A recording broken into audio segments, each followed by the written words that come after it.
नमस्कार, मैं सुरेश कुमार, इतिहास व्याख्याता।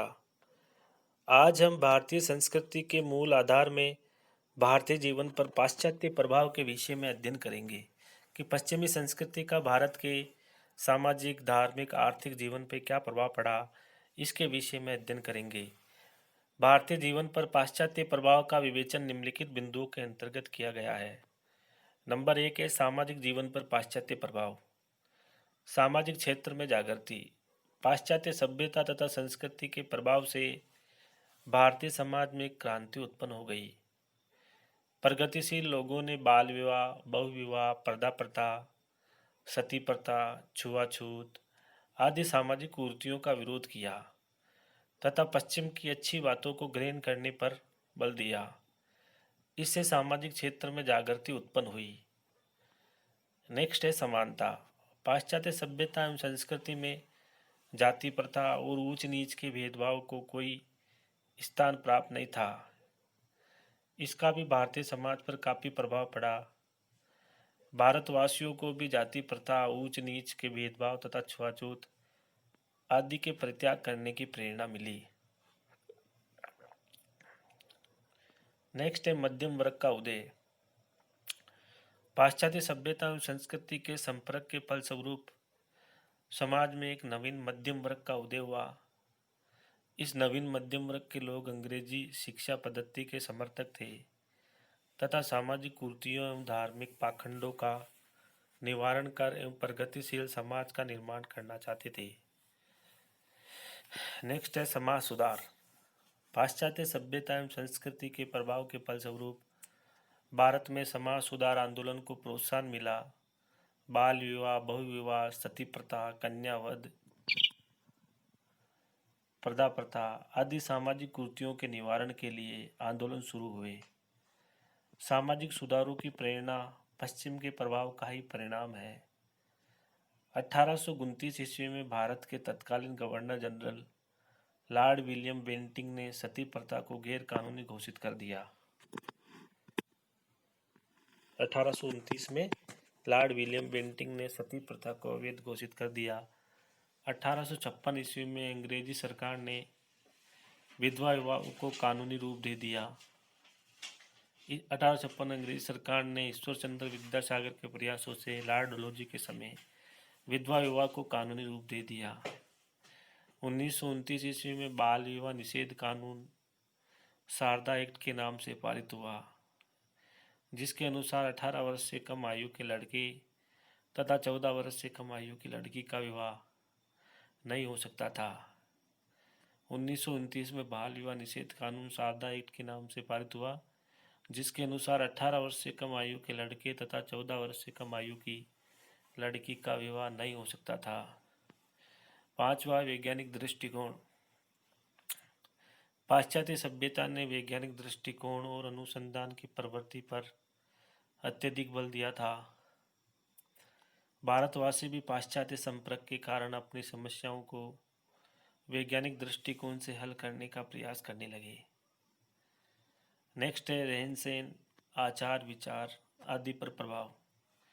पाश्चात्य सभ्यता एवं संस्कृति ने हमारी वेशभूषा, खान पान, आचार विचार, शिष्टाचार, व्यवहार आदि को अत्यधिक प्रभावित किया है।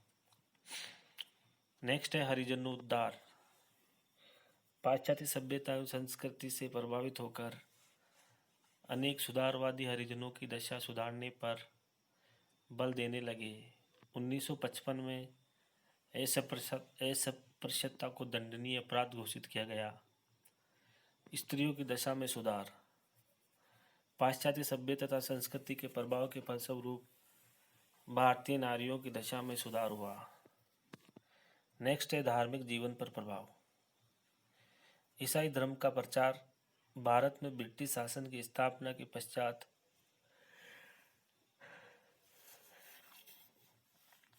ईसाई धर्म प्रचारकों ने योजनाबद्ध तरीके से ईसाई धर्म का प्रचार करना शुरू कर दिया। हजारों हिंदुओं को प्रलोभन और दबाव के द्वारा ईसाई बनाया गया। नेक्स्ट है धर्म सुधार आंदोलन। पाश्चात्य सभ्यता और संस्कृति के प्रभाव के फलस्वरूप भारतीयों का ध्यान अपने देश की पिछड़ी हुई दशा अज्ञानता एवं कुरीतियों की ओर गया, जिससे भारत में धर्म एवं समाज के क्षेत्र में अनेक सुधार आंदोलन को प्रोत्साहन मिला। नेक्स्ट है आर्थिक जीवन पर प्रभाव। भारत का आर्थिक शोषण। ब्रिटिश शासकों ने भारतीयों का खूब आर्थिक शोषण किया। अंग्रेजों की स्वार्थपूर्ण नीति के कारण भारत की कृषि, उद्योग, व्यापार आदि चौपट हो गए और देश में गरीबी और बेरोजगारी बढ़ती गई। भारत का विपुल धन इंग्लैंड पहुंचाया गया। नेक्स्ट है नवीन भू राजस्व प्रणालियाँ। अंग्रेजों ने भारत में लगान व्यवस्था में भी शोषण की नीति अपनाई। अंग्रेजों ने स्थायी बंदोबस्त, रेयत बाड़े तथा महलवाड़ी व्यवस्था अपनाई। इन सभी प्रणालियों में किसानों से अत्यधिक मात्रा में लगान वसूल किया जाता था। लगान के भारी बोझ के कारण किसानों की दशा दयनीय बनी हुई थी। नेक्स्ट है उद्योग धंधों का विनाश। अंग्रेजों की दोषपूर्ण आर्थिक नीति के कारण भारत के उद्योग धंधे नष्ट हो गए। इंग्लैंड की मिलों में बने वस्त्रों को भारत में बेचकर ऊंची कीमतों पर बेचा जाने लगा। भारत का वस्त्र उद्योग इंग्लैंड की मिलों में बने हुए सस्ते माल के सामने नहीं टिक सका और नष्ट हो गया। नेक्स्ट है भारतीय धन का निष्कासन। अंग्रेजों की आर्थिक नीति का प्रमुख उद्देश्य भारत के धन का निष्कासन करना था। ये धन निष्कासन अनेक रूपों में होता था। आर.सी. दत्त, दादाभाई नौरोजी तथा जी.वी. जोशी ने 1883 से 1892 ईस्वी तक 10 वर्षों में धन निष्कासन की राशि 359 करोड़ रुपए में बताई है। नेक्स्ट है भारत का नव औद्योगिकीकरण। 19वीं शताब्दी के उत्तरार्ध में राष्ट्रीयता की भावना जागृत होने के कारण भारत में औद्योगिकीकरण का युग शुरू हुआ। परिणाम स्वरूप भारत में वस्त्र, पटसन, लोहा, कागज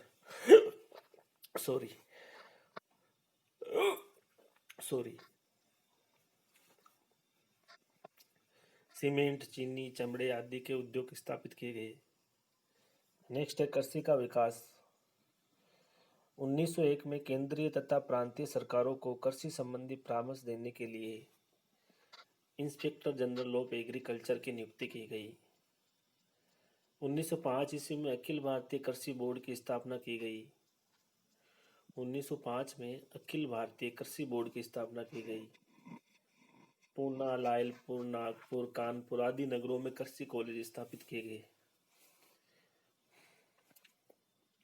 और 1901 में केंद्रीय तथा प्रांतीय सरकारों की कृषि संबंधी परामर्श देने के लिए इंस्पेक्टर जनरल ऑफ एग्रीकल्चर की नियुक्ति की गई थी।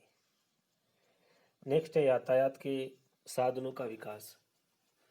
ब्रिटिश सरकार ने साम्राज्यवादी हितों की पूर्ति के लिए यातायात के साधनों को विकसित करने के लिए कुछ कदम उठाए। लॉर्ड डोजी के शासनकाल में भारत में रेल निर्माण का कार्य शुरू किया गया। लॉर्ड कर्जन के समय में रेलों के प्रबंध के लिए एक रेलवे बोर्ड की स्थापना की गई।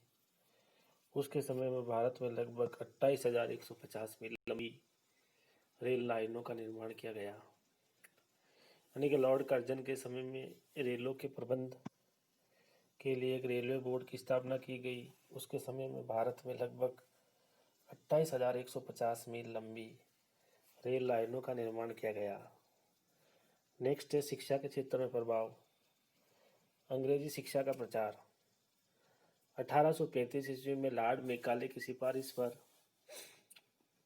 भारत के governor general Lord William Bentinck ने भारत में पाश्चात्य शिक्षा प्रणाली लागू की। 1835 ईस्वी में कलकत्ता में मेडिकल कॉलेज तथा रुड़की में चार्ल्स वुड ने शिक्षा के संबंध में घोषणा पत्र जारी किया। 1857 ईस्वी में कलकत्ता, बम्बई तथा मद्रास में विश्वविद्यालय स्थापित किए गए। 1857 में कलकत्ता, जब 1857 क्रांति हुई उसी वर्ष कलकत्ता, बम्बई तथा मद्रास में विश्वविद्यालय स्थापित किए गए। 1882 में शिक्षा के क्षेत्र में सुधार देने के लिए लॉर्ड रिपन द्वारा हंटर कमीशन की स्थापना की गई। 1883 में हंटर आयोग ने शिक्षा के प्रचार के विषय में अपनी सिफारिशें प्रस्तुत की, जिन्हें रिपन ने स्वीकार कर लिया। 1921-22 तक भारत में विश्वविद्यालयों की संख्या 10 तथा कला महाविद्यालयों की संख्या 265 हो गई थी।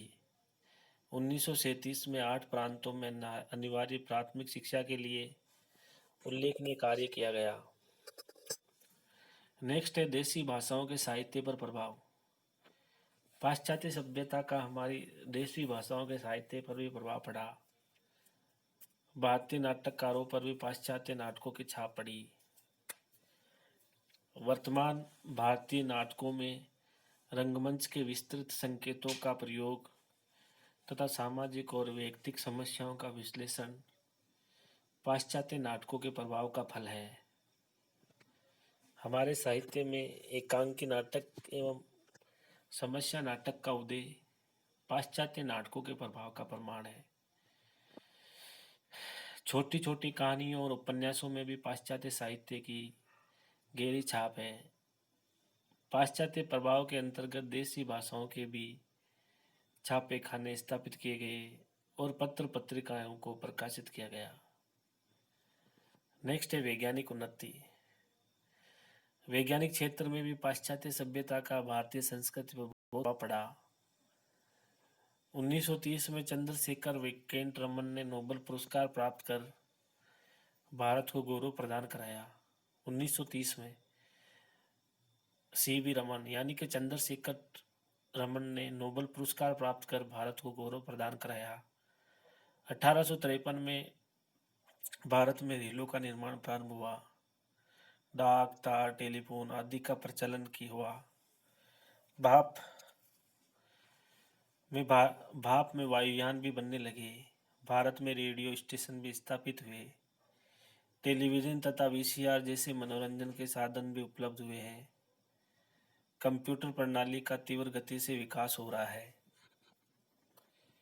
नेक्स्ट है राजनीतिक क्षेत्र में पाश्चात्य सभ्यता का प्रभाव। पाश्चात्य सभ्यता एवं संस्कृति के प्रभाव के फलस्वरूप भारत में राष्ट्रीयता की भावना का विकास हुआ। स्वतंत्रता की भावनाओं से परिपूर्ण पाश्चात्य साहित्य ने राष्ट्रीयता तथा स्वतंत्रता को प्रोत्साहन दिया। पाश्चात्य विचारकों की रचनाओं ने भारतवासियों में स्वतंत्रता और राष्ट्रीयता की भावनाएं उत्पन्न की। इसके अतिरिक्त भारतीयों को पाश्चात्य देशों की लोकतंत्रीय शासन प्रणाली ने भी प्रभावित किया। वे पाश्चात्य देशों के प्रजातंत्रीय सिद्धांतों तथा स्वतंत्रता, समानता, राष्ट्रीयता आदि के विचारों से बड़े प्रभावित हुए। इसके अतिरिक्त भारतीय भाषी साम्यवाद, समाजवाद, व्यक्तिवाद जैसे पाश्चात्य राजनीतिक सिद्धांतों को अपनाने लगे। इस प्रकार हमने पाश्चात्य संस्कृति का भारत पर प्रभाव के विषय में विस्तार से अध्ययन किया। सामाजिक क्षेत्र, आर्थिक क्षेत्र, धार्मिक क्षेत्र, राजनीतिक क्षेत्र, हर क्षेत्र को प्रभावित किया। निश्चय ही एग्जाम की दृष्टि से महत्वपूर्ण टॉपिक है, जिसका हमें अध्ययन और मनन करना है। धन्यवाद।